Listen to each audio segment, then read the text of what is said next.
How we do this, we are the truest. Got these fangs super sharp, your shit toothless. Cold-hearted, yeah we ruthless. All the ghouls in the cut, let's get ghoulish. In the graveyard, acting foolish. Finna dance with the devil to no music. Cold-hearted, yeah we ruthless. All the ghouls in the cut, let's get ghoulish.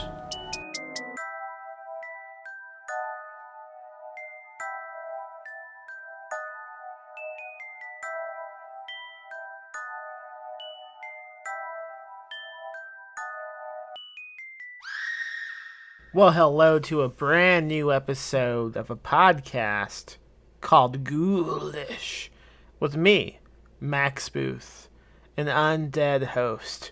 Undead, you say? No, that's what I said. Listen correctly. I am Max Booth, a host who is undead, although that does not affect the podcast that often. I still have a job to do. I have bills to pay. So I do this podcast despite the fact that I am indeed a ghoulish human being. I am a zombie, for lack of a better word.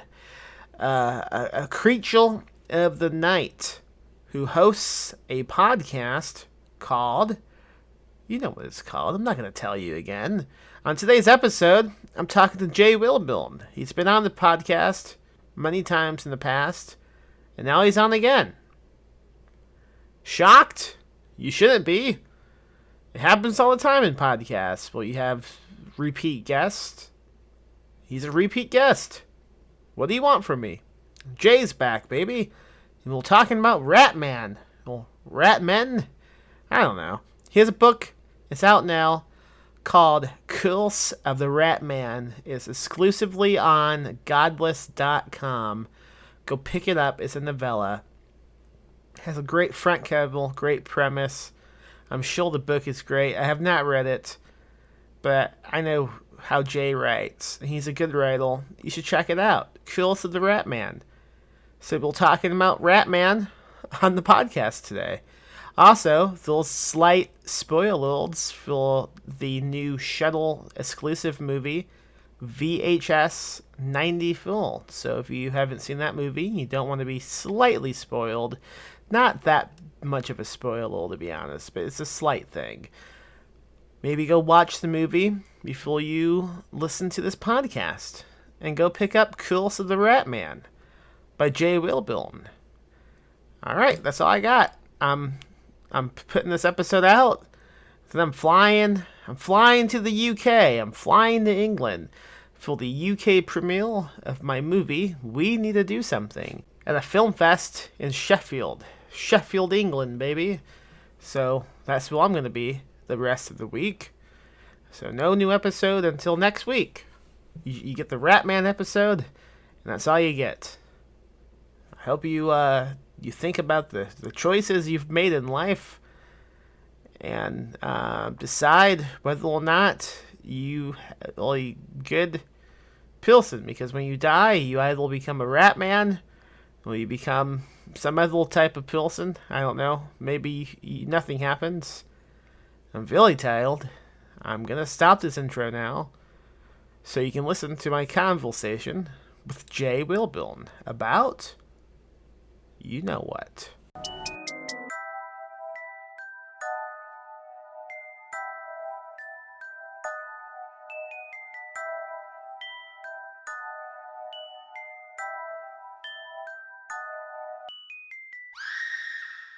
So recently on social media, Jay, you posted a tweet on twiddle.com about a... What's so funny about that? About very formal. I forgot the full name of Twitter. Is what it came down to. It's thetwiddle.com. You posted. I've been on a first name basis with it for a while. What do you call it? Twitter. Oh, interesting. You posted about a book called Rat. Well, it's not called Ratman. It has a longer name. I don't know. Curse of the Ratman. Curse of the Ratman. Thank you. You posted about it. The book's coming out soon. I think maybe this week. Mm-hmm. And I found that fascinating because I recently watched a screenel of an upcoming movie through shuttle.com of the new VHS movie, VHS 90 Film. Now, the VHS movie is, for those who don't know, is a series of found footage movies. It's an anthology series. And in this upcoming movie, I don't even know if I'm allowed to say this, but I'm gonna anyway. There's a section about a Ratman, and it's a really good segment of the movie. The best segment, I think. And I found that just like a neat, maybe a creepy, a spooky coincidence. So I had to get you to come on, because I've never heard anything about Ratmen before, but evidently this is just a thing people know about, Ratmen. I don't think it's related. So it's not like a cryptid thing, where everybody knows about Bigfoot or whatever. I think it's just coincidence. Before we go on, how did you get to see the VHS thing early? Oh, I am really famous, and sometimes companies send me movies before they come out. Nicely done. Thank you. Your life has been totally worth it. I'm gonna just now that you've reached this point. Shuttle.com sends me movies every week, and I've never clicked on any of them, but I clicked on this one because I did want to see it. It's funny. Ratman was just kind of a thing my dad had made up, and when I wrote it was originally a short story for me. So of course, this is years after he died.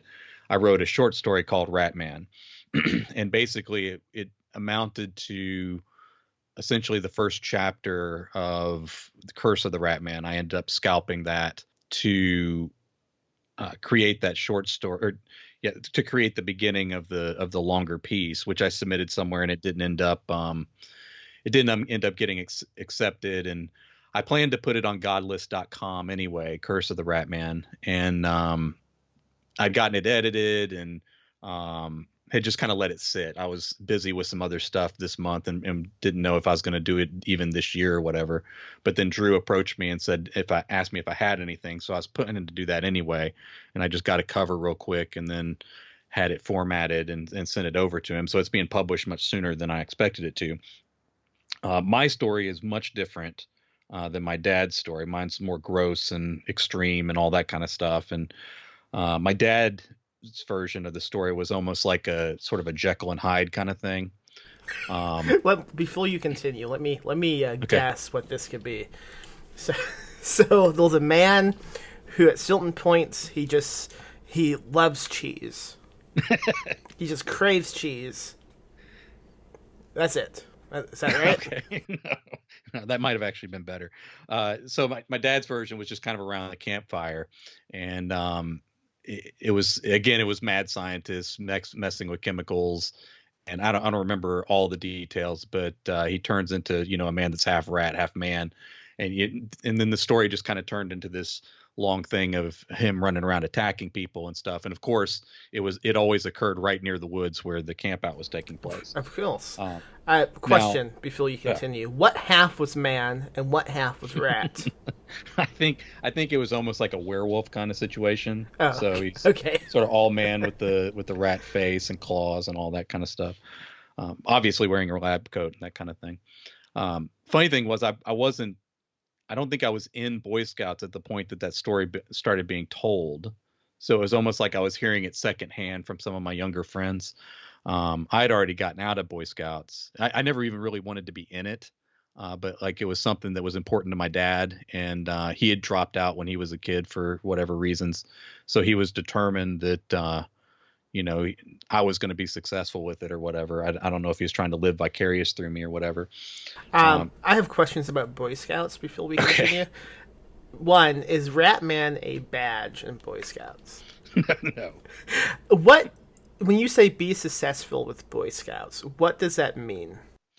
Well, ultimately, you reached what like the Eagle Scout Award, which is like this top thing, and it's a big deal in those circles. And I think it was a bigger deal in the past.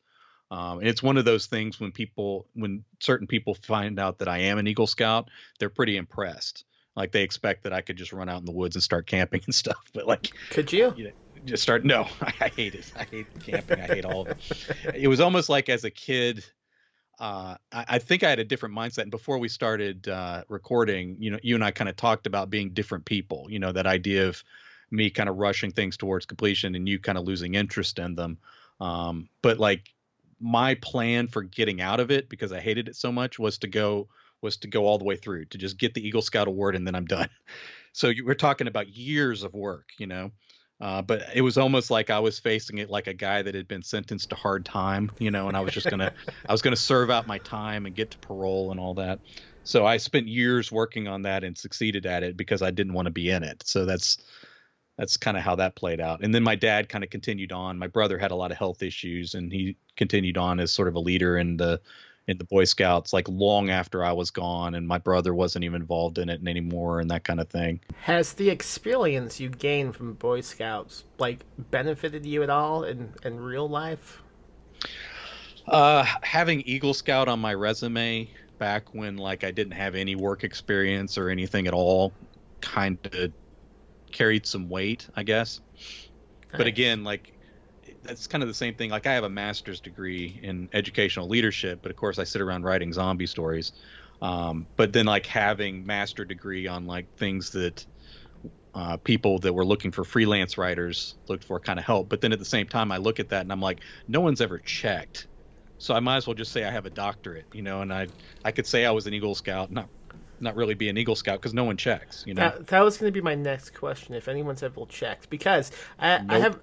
I sometimes, when I apply to jobs that they all require college educations, I sometimes think, should I just lie and say I have one? Would anything happen?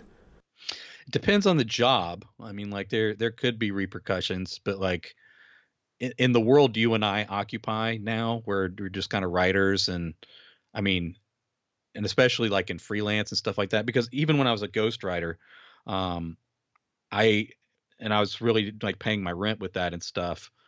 I was writing like college papers for people that like hired me online and stuff. So I was like doing work for education courses in Australia, and I was doing papers for people getting philosophy degrees, and I was doing papers for people getting religion degrees. And my thought was like, back when I was a teacher, that would have been bad. Like if I'd gotten caught for that, I could have lost my certificate. But then like dirty old ghostwriter sitting in my house, like there's really no repercussions except maybe I'd never be allowed to go to that school, kind of thing. I suppose it's not against the law to say I have like a medical degree if I want to be like a surgeon or a doctor. I mean, they could just let me go, right? Like, how when they go to prison? No, that could be jail time. That could be jail time.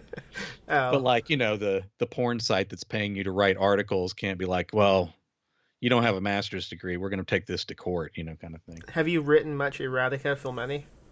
Yeah. Nice. I find that like the joke is for me that like people who are cheating in college and then pornographers, they all pay really well and fast. So that's where the quick money comes from. Dude, there's a lot of profit in sinning. I know. Yeah. And apparently they're very efficient too, because the money just comes like that. I've only written one piece of erotica for money, and that was when I was 17 years old. I was on Facebook and I saw an ad from a independent filmmaker who made a post-apocalyptic erotic horror movie, and to promote it, they wanted to pay people to write like short stories that exist in the universe of this movie that would be erotic and post-apocalyptic, and they were paying $200 a story. Holy smokes. That was more money than I ever saw for any type of fiction at the time. And I went, yes, I will do this. I wrote this short story about a radioactive blowjob. It was not great. They paid me $200. They did not have a website or any plan to like post these, so they just copy and pasted it into a Facebook post, and they and the whole story just got like smushed into one big paragraph, and then a day later they deleted it and said, "We don't want to do this anymore. No one read it."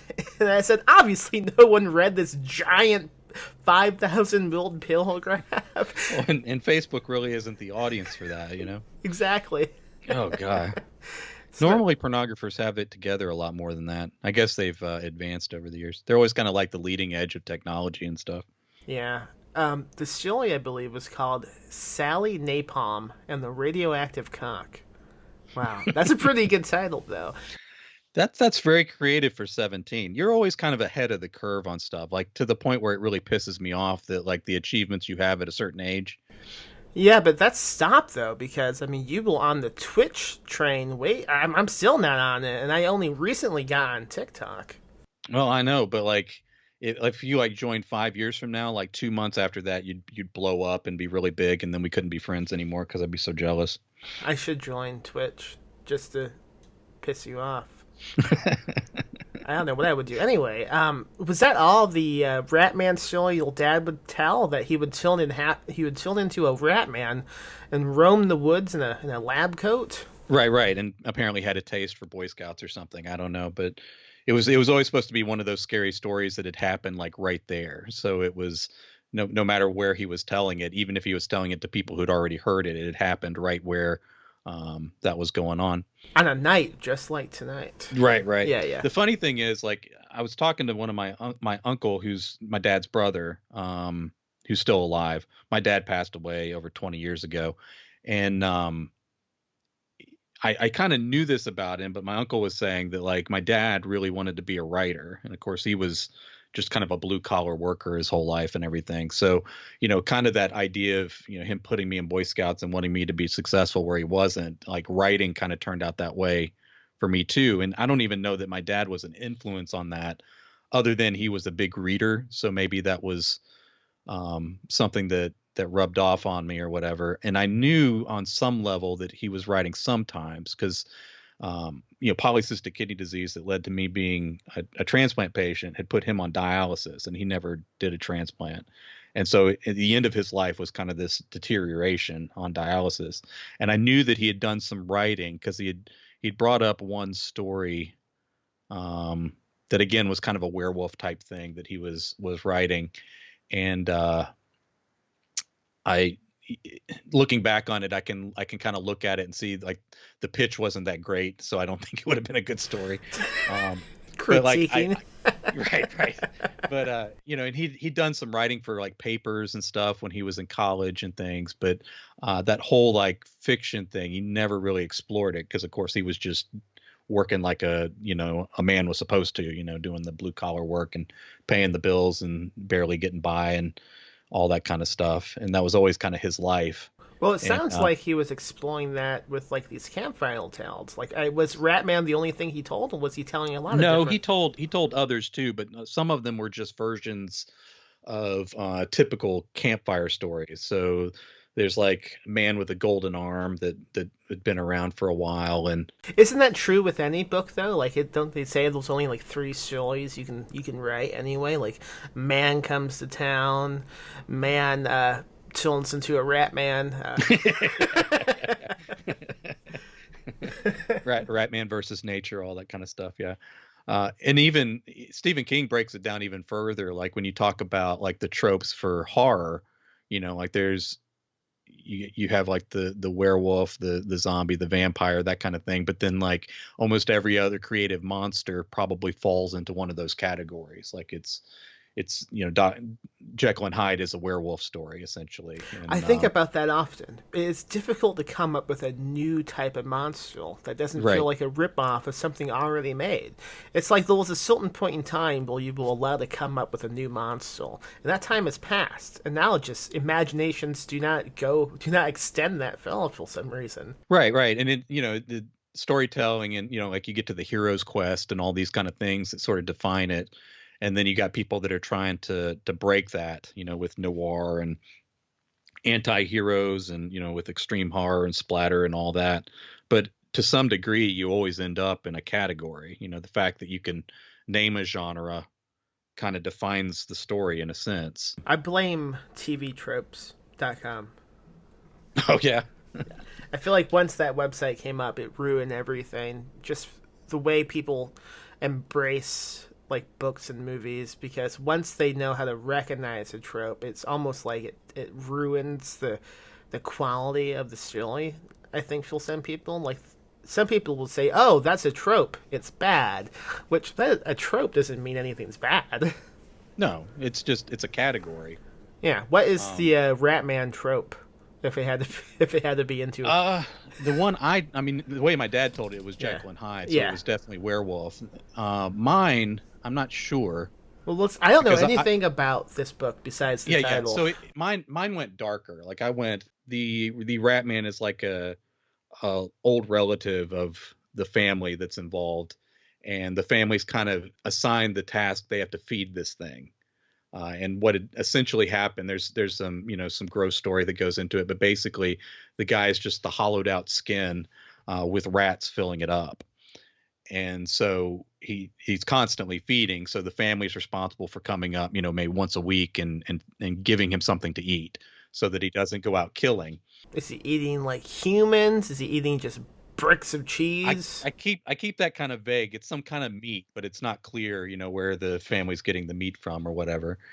And it gets to a point where the dad, who's a prison guard, has kind of given up on it because he doesn't believe this is real. Like when they're dragging this meat up to this cabin, either he hasn't seen the Ratman for real or doesn't believe what he's seen. And his son's up there, and he kind of at the beginning on that Boy Scout trip, he takes him out and shows him the cabin, and then kind of makes a big deal about it, and then telling the story, and then tells him that none of it's true and that kind of stuff. Then the Ratman kind of starts following him back home to kill them, and as he's going along, he's continuing to feed, but more and more animals are crawling into his skin and making him bigger. So he becomes this like big kaiju thing that gets to town right around the time there's a hurricane. So there's, the dad's in the prison, and the monster's kind of chasing both of them. And it turns into like, a prison riot in one place, and then the kids trying to escape in a junkyard they play in another part. So, whoa, this sounds intense. How long is this? It's a novella. This sounds like an epic novel. That's what today's youth say. I'm not good at it all the time, but I try my best to cut out the boring parts on this one. So it's. Did you have a lot of cutting out the billing pelts involved in this book, or was it pretty No, straightforward? I wrote it pretty lean, which isn't really my style, and I think you know this from editing me in the past. But I do.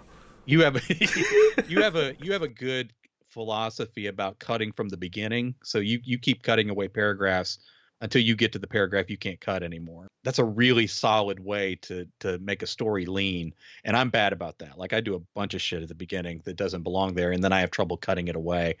And I still do that, and especially when I'm writing on stream, where I can't really pause and take long moments to decide if a paragraph doesn't belong or not. I'm pretty bad about like winding my way into the story, which is what you've warned a lot of people about. Like that's the biggest problem you see in a lot of stories that you edit.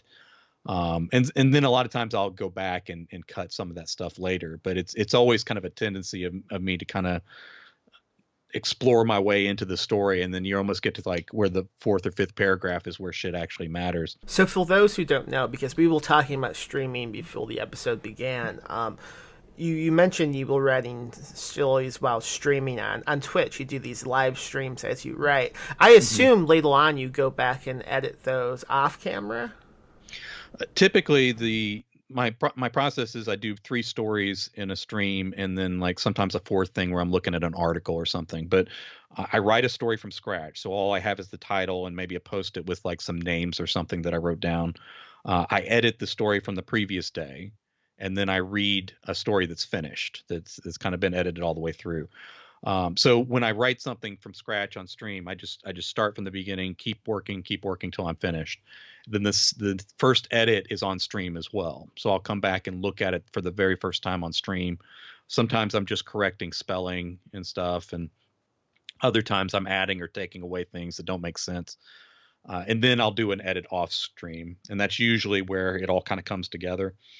You love doing these like big challenges for some reason. Have you considered also recording a podcast while doing these streams?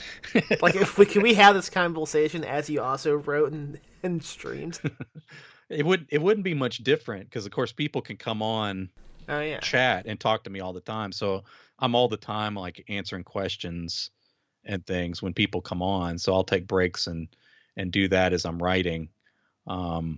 It's always strange because it's one of those things where like when I first did it, I'm like, there's no reason anybody would like this, but apparently they do. Like, people are fascinated by it, and I guess, a story's a story. People like hearing stories, even if I guess I'm telling them very slowly as I'm typing them.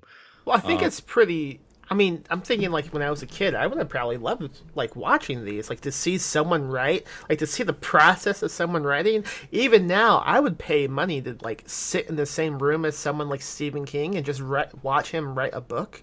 That would be fascinating, I think. well, I knew something about that a while back, but like someone had brought it up recently on a stream, was the fact that Harlan Ellison had done something similar like in the 70s and was doing it pretty regularly, right up to, I think, almost the 2000s, where he would go to like a bookstore and just have a typewriter and just sit down and type in like the store window. Like, he would get the bookstore to go with it or whatever. And of course, he'd have his own books there that people could buy. But he would just type a story and would like get the crowd to tell him a title, and people would come up and just watch over his shoulder, or they would like ask him questions. And there was even times where people were sort of like, I don't know if combative is the right word, but they were trying to like distract him and ask questions to keep him from, and then he would go right back to it. And his point was that, may not be a valid point, is that stories are over edited, and that like you could just put a first draft out and it's fine, which I agree to the point that like if you get somebody that's like editing like 6, 7, 8, 9, 10, 11, 12 times, um, especially with a new writer, sometimes they're just afraid to finish. And so you get to a point where you're not making the story better, you're just making it different. But I do think that like that idea of just sitting down and writing the first draft without fear is valid.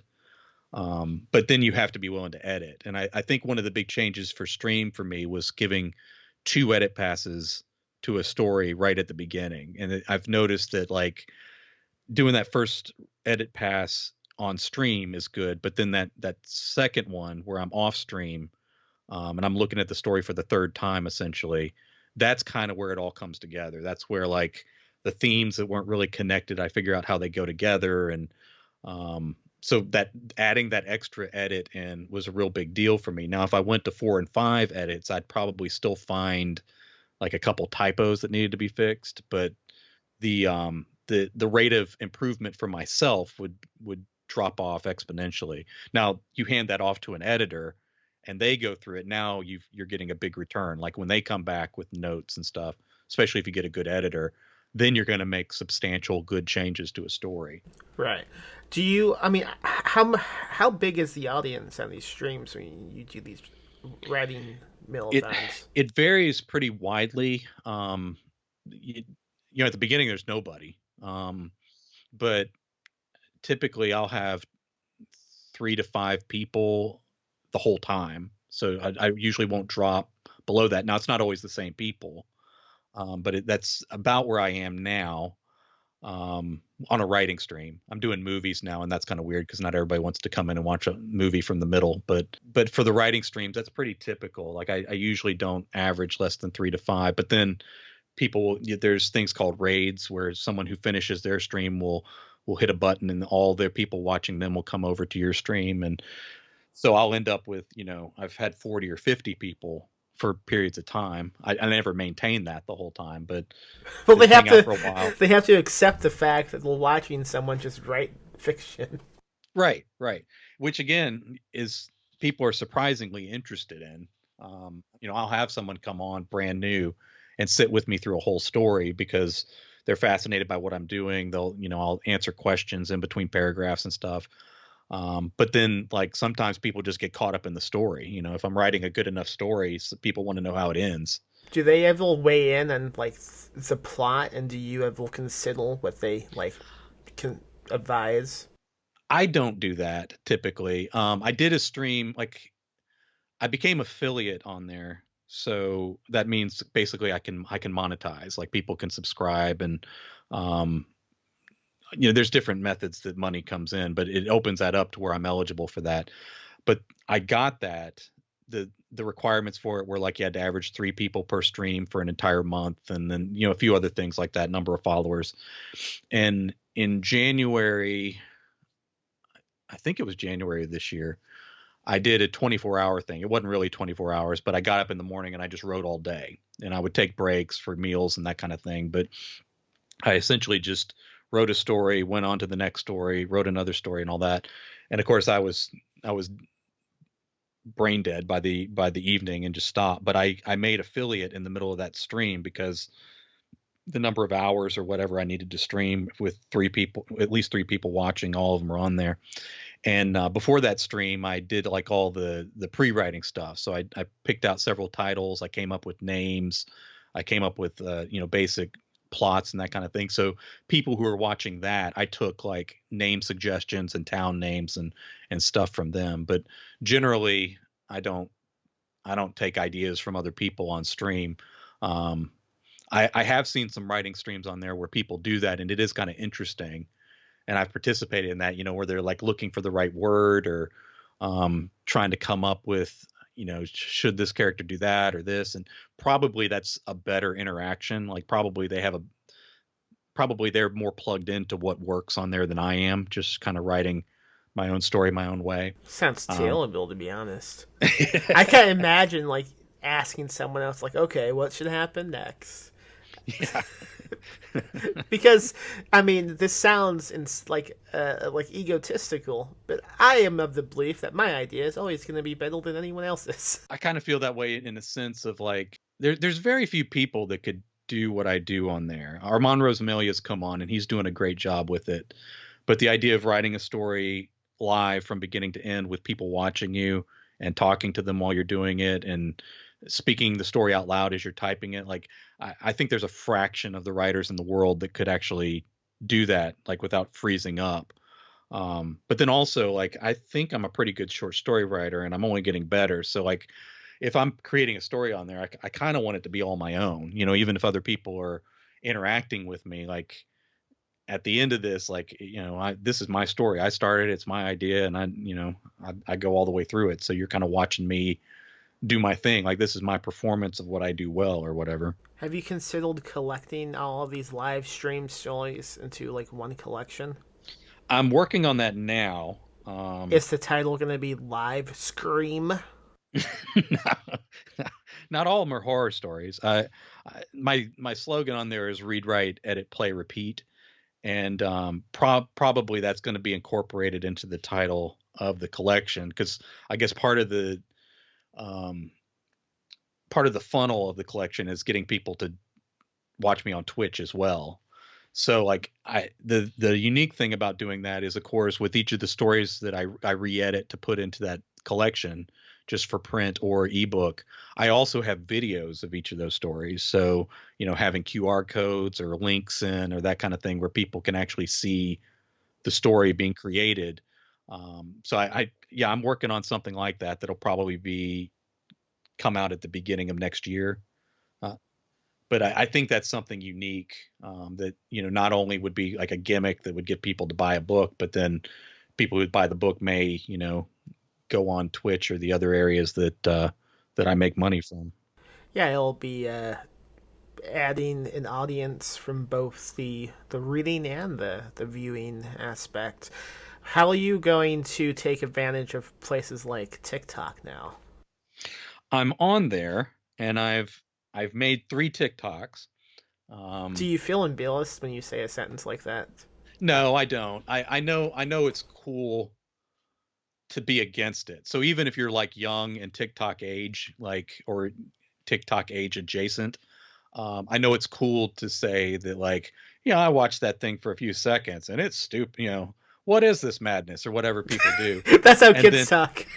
What is this madness? And then of course, old people, it's cool to pretend like you don't know anything about it. And I wrote an article for Lit Reactor on like authors going on TikTok, because that's kind of become a wave of sorts. But like, I kind of made fun of the idea of the fact that like all these old men pretend they don't know what TikTok is, but basically most of the young women on there who, have OnlyFans and are bringing people over, like their entire audience is old men. So, like the place is sick with old men. So all these guys that are claiming they don't know what it is, the fact that they're bringing it up always makes me suspicious that, like, I know you spend 2 hours on there watching, like, someone's underage feet. Girls dancing and stuff. Yeah. By the way, Sick with Old Men is a great title. So anyway, like with TikTok, like with new platforms like that, I'd never look down on them. So even people that talk about like Facebook and Twitter being, poisonous grounds of political, toxicity and all that kind of stuff. Like I'm of the opinion that even though the algorithm is guilty of pushing people that way, because that's what we respond to, like it's still within our power not to engage that stuff, So like where I make my Twitter mostly about books, and that's my experience on Twitter. Like I'm not you have to have the ability to look at someone say something stupid about politics and then not engage the stupid. And like I've been joking for a while that I know you're off Facebook, probably for some of those same reasons, but like I'm always seeing politicians' posts on Facebook because my friends are always commenting on politicians' posts on Facebook. So like, and it's always like the most barbaric take on anything. It's always some stupid meme that like politicians shouldn't be sharing, but they're doing it to get interaction. And then like I see it because like I can see the comment, oh, my friend so and so like came on and called the politician stupid, or whatever it is. Got him. So yeah. So I'm always like blocking all those. I'm blocking the politician when that comes up. And my goal is to see like, no matter how much my friends comment, can I block enough politicians to where I never see it again? Because there's only so many representatives and senators. So eventually I have to be out of politicians. Like I know the new ones will be elected, but at some point, like I'll have to, it'd be like the vaccine. Like I'll have to have vaccinated myself against enough like variants of politicians that I'm immune to it. I don't see it anymore. Yeah, that is one downside of the country, elections and how people keep like replacing other people. I think it would be easier if like just one person was the politician until they died. Right. I can't think of any downsides to it. Back to TikTok. I don't think I look down on it. However, I'm on it, so I can't look down on it. But I do feel deeply embarrassed whenever I think about it, mostly because I think I'm like, this isn't for me. I'm too, I've aged out of something like this already. And there's no like, I guess it's like an imposter type of syndrome when it comes to like new social medias. It's like I posted on Twitter yesterday how there's no way in hell I can ever say something slaps. Like I can't use that word. I feel like an idiot. Not because it's a stupid thing to say, just because it's not, it feels like it's so obvious I'm trying to adapt to a younger generation, and I can't do it. I'm out of it. My cousins, like their children are kind of the college age, and now they're aging out of college. But essentially, like there's a lot of conservative and liberal spread out through that wing of the family and stuff. And so there was always like some kind of discussion that like several members of my family and extended family would get into. But one of the things that we would do that would bother the next generation down that were at that time probably late high school and then getting into college was to use like slang from their generation. So stuff I'd picked up from Vine or YouTube or TikTok, I would just throw it into conversation, and I would use it correctly. Like I would use it the way it's supposed to be used, but of course out of my mouth it just sounded ridiculous. And then occasionally I'll just go back to like slang from like when I was that age in the 90s that doesn't apply anymore, and throw that into a conversation or something. And it always, the purpose of course is the fact that it doesn't belong, but even if you use it correctly, like it's your age, like you're like, maybe you can get away with using it in a story, but even that's not a good idea because 10 years down the line, the story is going to be dated just from that one reference or whatever. What is one like piece of slang from your childhood that you wish had like lived? I like "Oh Snap." Oh snap! Yeah, so that was real big in the 90s, and I know people still use it occasionally. I say it, but it is outdated. Like it's like groovy. It's kind of one of those things where like cool stays cool, but groovy is dated. I think "Oh Snap" is the same way, and like I would use it that way on purpose. Like when someone got a good burn off, I would just say "Oh Snap" instead, and like the fact that it was anachronistic made it funnier too. I still say it, but no one else does. Cool beans. I like that. I also like that one's pretty old. I also like saying I used to. I mean, this is from my childhood as a young boy, Jay. Um, people would always say when something was good, they would go, "Oh, that's bad." No one says that now. If you tried, it would be confusing. That's a pretty common thing in language, in linguistics, is the idea that like when something's used ironically, over time it flips. So like it's still used that way. You know, people talk about being a bad bitch or whatever, and that's like, independent and self-important and not held down by the patriarchy and all that kind of stuff. But like words like awesome means good just universally, but originally it meant something bad. It was something that was horrific or terrible, and it was used ironically in newspapers to like describe political fiascos and stuff like that. And over time, it made the flip. It made that switch to like, the way bad did for a while, and probably still does to a lesser degree. But there's a lot of words like that flip their meaning because it became cool to use it as its opposite. Right. I mean, like there was a point in time. Well, if I said, "Man, that movie was bad," you would know I meant I loved it. But if I said, "Man, that movie was bad," you would go, "Damn, that sucks." Yeah. It is funny that I guess it was right around when Michael Jackson used it, that from there forward people understood what it meant when you said someone was bad, but that doesn't apply anymore. It kind of went out. What's Michael Jackson up to these days? Hanging out with Elvis, probably. Whatever that means. That could mean he's dead. That could mean they're both alive. I don't know. One piece of slang I love, which is not from my childhood. I don't know whose childhood it could be. Is Daddy-o. I love Daddy-o. It's great. I say it all the time. It's funny. I'll write stories that are set, in a particular year or whatever, and you go back and look at the slang. And of course they have a long list, but then if you talk to somebody who actually lived in the 50s or whatever, there would be a handful of them they actually used, and then some of them they'd be like, I don't even remember what that is. Going back to rats before we end this episode. Rats was slang. You would go, "Oh, rats." Yeah, that's true. Have you ever had like a horrific encounter with rodents, specifically rats? Like, what's your history with rats?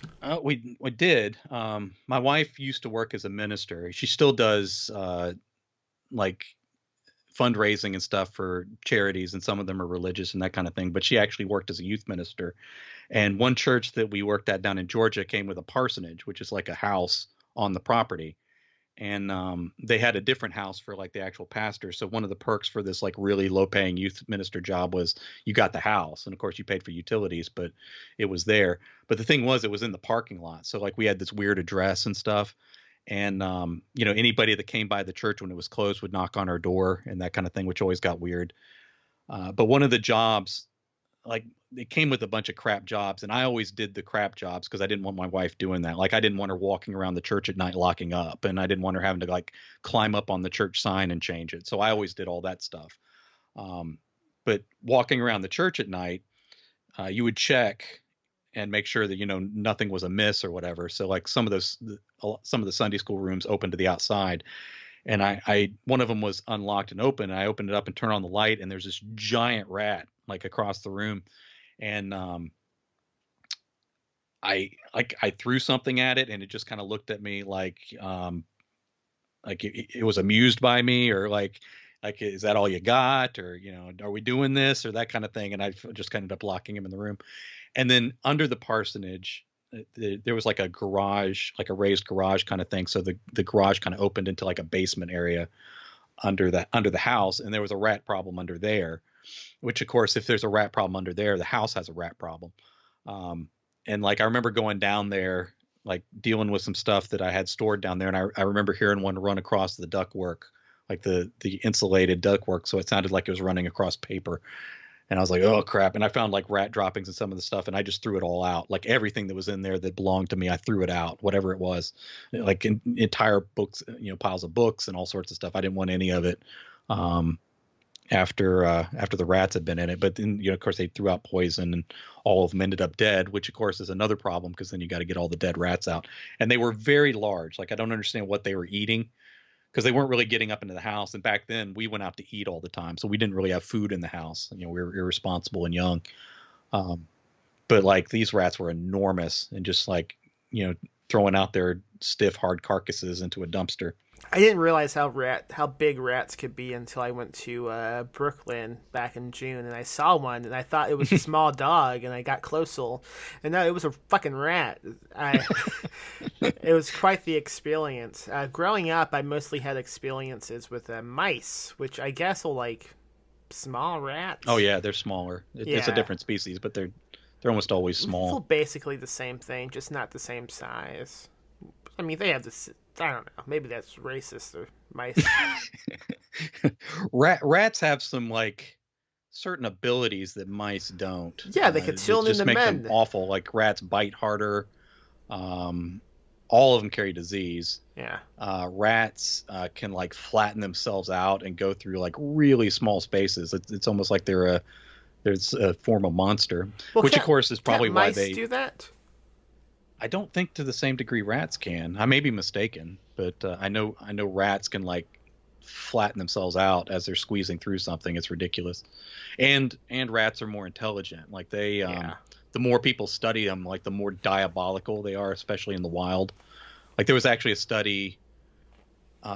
They were looking at rats in a major city. I don't remember which one, but they were like, working on like poisoning them and tagging some of them and trying to figure out where they were going. And of course, the longer they traced them, the more ridiculous it became under the city. Like, that they could travel for miles through tunnels and stuff. But they found that like the smarter rats would send the dumber rats out to like eat food first to figure out if it was poisoned. Yeah. And, or to see if there was any other danger, like traps or anything like that. So like there was always this like front wave of the stupid rats that got sent out, and the smarter ones waited to see if there was any. So over time, the rats just kept getting smarter and smarter and more resourceful and all that kind of stuff, which is why they get tested for things. They test rats for memory and all sorts of things because they do learn, and over time, they evolve through breeding to just be, even more diabolical, which is why I guess they make great horror. All through history, you throw rats into something, you're like, oh, this shit's about to get real. Here's all these rats pouring out of a door. I do not trust rats. Do you? You shouldn't. Yeah. No. How does someone become a rat man? Do you begin as a man or do you begin as a rat? I don't know. In my case, you get filled up with them and they eat out your insides, and then you become like this monster that can grow with your stretching skin. That's pretty cool. I hope that doesn't happen to you. I take precautions. I never go camping. I think that's the mistake. People only become Ratmans when they go camping. When I was a kid growing up in Indiana, like I said, we had mice issues, not rats, but we all like lived in the living room of the house, and the house was right next to the woods. And I would sleep on the floor, and I would often wake up to just mice at my feet, and it was terrifying. But imagine if those were rats. Oh my god. Yeah, I don't like any of that stuff. And people who make pets of these kind of animals, like the kind of animals that normal people kill if they see them, like I can't handle that. I can't. People that keep rats as pets, or even people that have snakes and stuff. I know that's a semi-normal, unusual thing to have. But I have no interest in that, I've had snakes as a kid. I don't know why that was allowed. It shouldn't be allowed. Snakes are not pets. People treat them that way. Of course, I'm not a real fan of pets anyway. I had them growing up. I mean, part of it's health stuff. Like it just, it's healthier for me not to have them around. Yeah. Now doctors will never say that. Like they'll never tell a pet owner that you should really, you'll really live longer if you get rid of your pet because, this particular condition you have or whatever. They can't ever say that, but why not? Well, people don't want to get rid of their pets. I mean, and I wouldn't blame them. If you love your dog, you wouldn't be like, or you love your cat, you wouldn't be like, if I don't clean a litter box since I'm immunosuppressed, I'll be safer. But like, that's not a good argument for people who love cats to get rid of their cats, Yeah.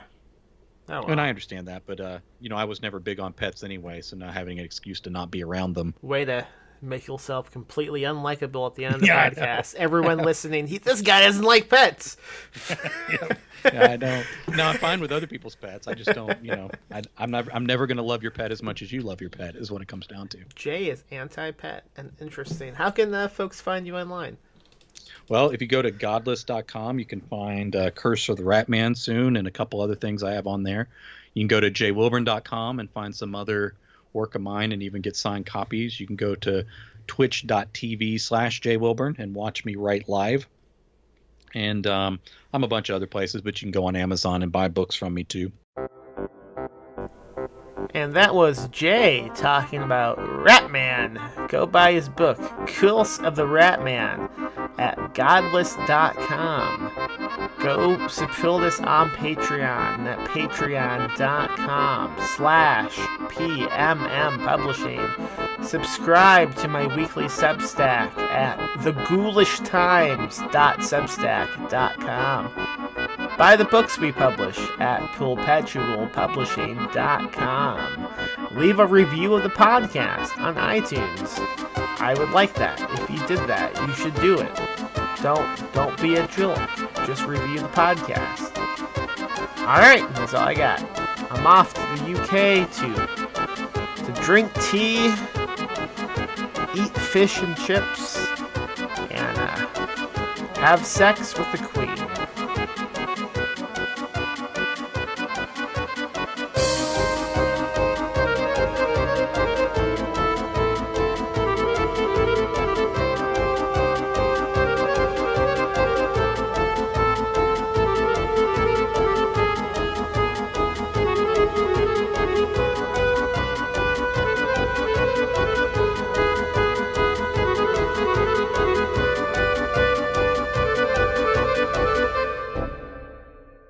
Live spooky, die spooky. Rest in peace, Max.